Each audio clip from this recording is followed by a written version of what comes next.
Assalamualaikum warahmatullahi wabarakatuh. Pada kesempatan kali ini, kami kelompok 7 akan mempresentasikan tentang masyarakat madani. Kelompok 7 beranggotakan Esther Nuraini, Muhammad Rafsanjani, Arsyadani Trinasti Tinur, Aida Rusia Putri, Danding Kumarawati, Agustin Alivia Ayunaura, Gabriela Atika Armani, Muhammad Nana Khoshim, Khairunisa Al-Salsabila, dan MB Olivia Abel.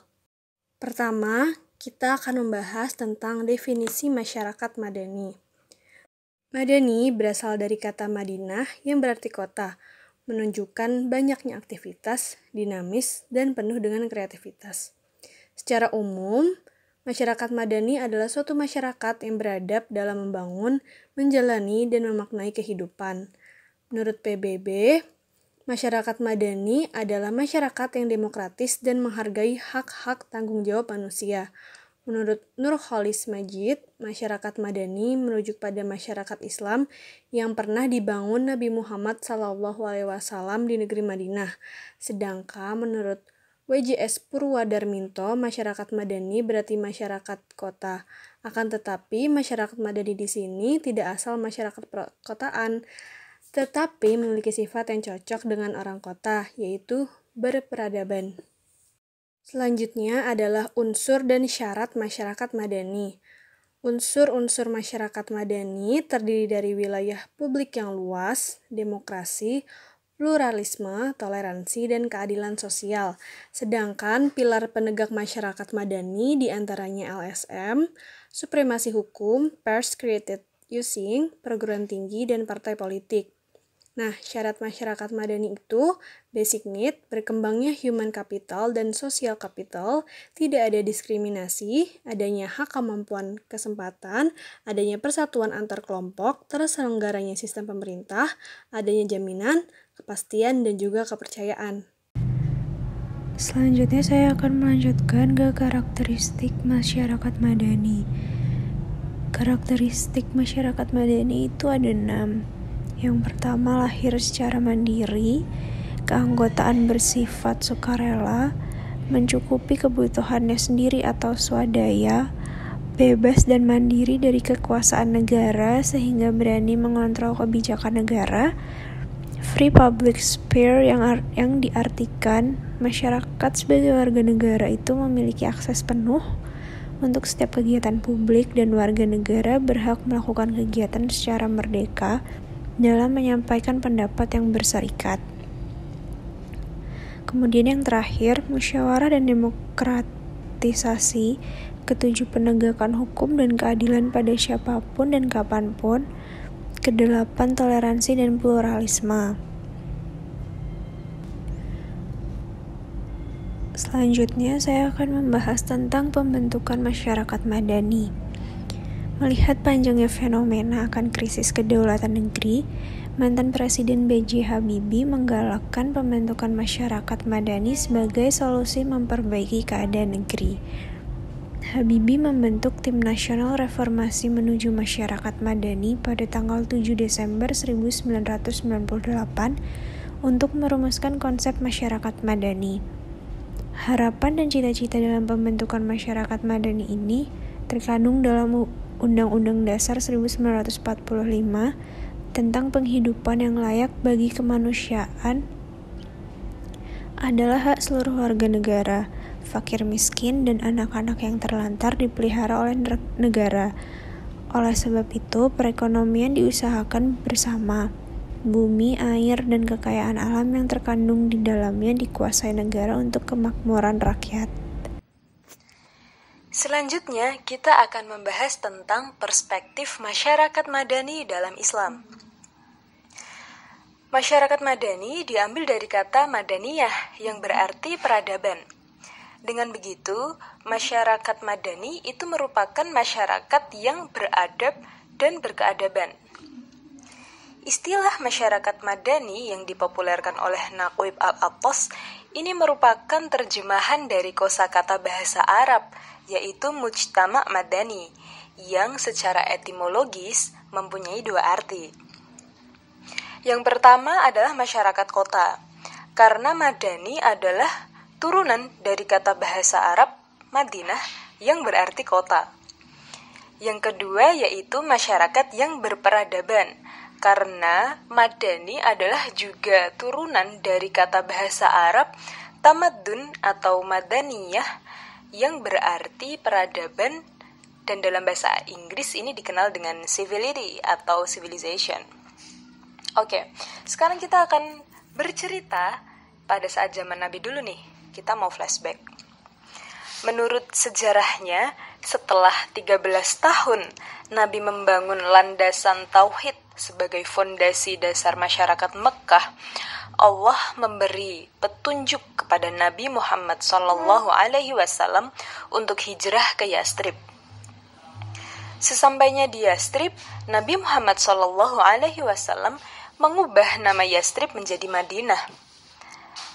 Nah, ini merupakan pernyataan niat atau proklamasi bahwa bersama umatnya Nabi Muhammad hendak mendirikan dan membangun masyarakat yang beradab. Disinilah tonggak awal Islam menata komunitas masyarakat yang maju dan beradab. Di Madinah itulah Nabi Muhammad SAW bersama-sama unsur masyarakat Madinah secara konkret meletakkan dasar-dasar masyarakat Madani dengan merumuskan ketentuan hidup. Nah, ini dikenal dengan Piagam Madinah. Bahkan dalam dokumen itu, umat manusia untuk pertama kalinya diperkenalkan wawasan kebebasan, keadilan, partisipasi, dan egalitarian. Ketentuan ini berlaku bagi semua unsur masyarakat tanpa membedakan agama, yang juga ikut terlibat dalam merumuskan Piagam Madinah. Orang-orang Yahudi di Madinah diikutsertakan dalam merumuskan piagam bersejarah itu. Dengan demikian, ada partisipasi dari seluruh komponen masyarakat Madani. Itulah yang dilakukan Nabi selama 10 tahun di Madinah dengan mewujudkan suatu tatanan masyarakat yang adil, terbuka, dan demokratis yang dijiwai oleh landasan iman dan takwa. Inilah dokumen penting yang membuktikan betapa sangat majunya masyarakat yang dibangun kala itu. Di samping juga memberikan penegasan mengenai kejelasan hukum dan konstitusi sebuah masyarakat. Bahkan menurut pendapat Hamidullah, Piagam Madinah ini adalah konstitusi tertulis pertama dalam sejarah manusia.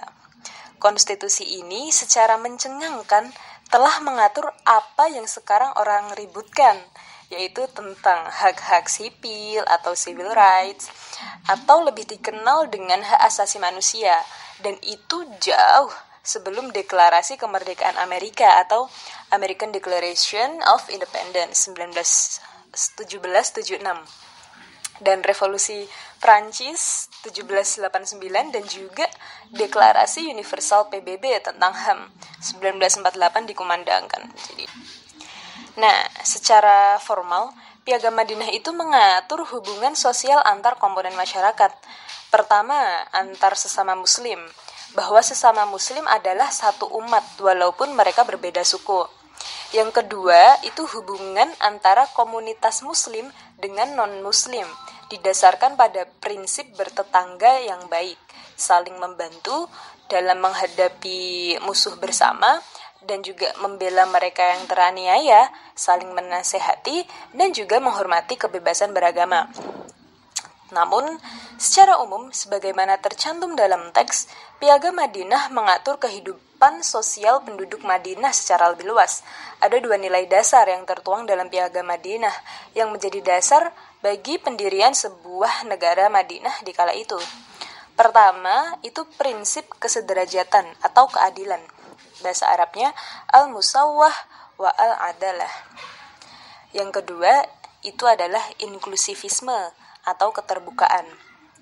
Nah, kedua prinsip itu lalu dijabarkan dan ditanamkan dalam bentuk beberapa nilai universal seperti konsistensi atau i'tidal, keseimbangan atau tawazun, moderat atau tawassut, dan toleran atau tasamuh.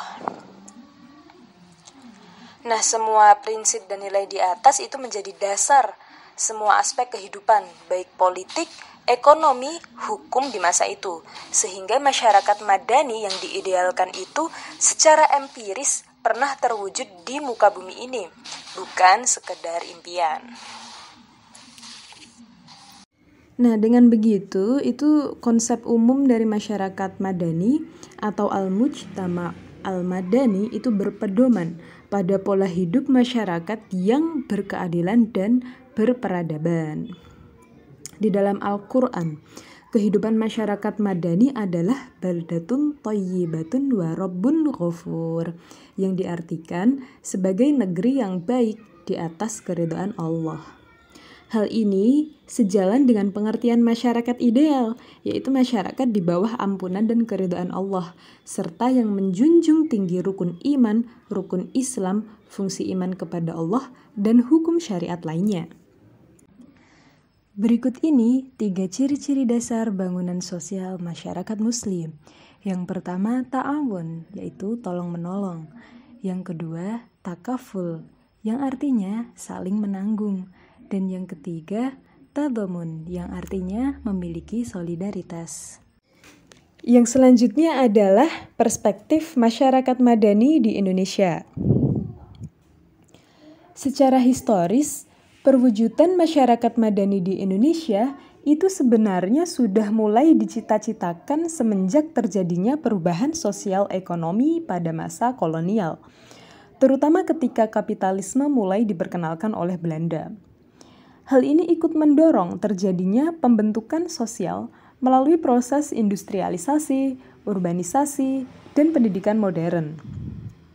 Hasilnya, antara lain munculnya kesadaran baru di kalangan kaum elit pribumi yang mendorong terbentuknya organisasi sosial modern. Nah, pemberdayaan masyarakat madani di Indonesia pada masa itu dimotori oleh 2 ormas besar. Yang pertama NU atau Nahdlatul Ulama, dan yang kedua adalah Muhammadiyah. Nah, kenapa kok 2 organisasi itu ya? Karena pada saat itu hanya ada beberapa organisasi keagamaan yang memiliki basis sosial yang besar dan memiliki kemandirian serta kekuatan dalam mempresentasikan diri sebagai unsur dari masyarakat madani, yaitu NU dan Muhammadiyah. NU yang dimotori oleh Kiai Haji Abdurrahman Wahid dan Muhammadiyah dengan motor Profesor Dr. Amin Rais. Oke, sekarang kita akan bahas satu persatu. Munculnya wacana civil society di Indonesia itu banyak disuarakan oleh kalangan tradisionalis yang pada saat itu termasuk NU, bukan oleh kalangan modernis.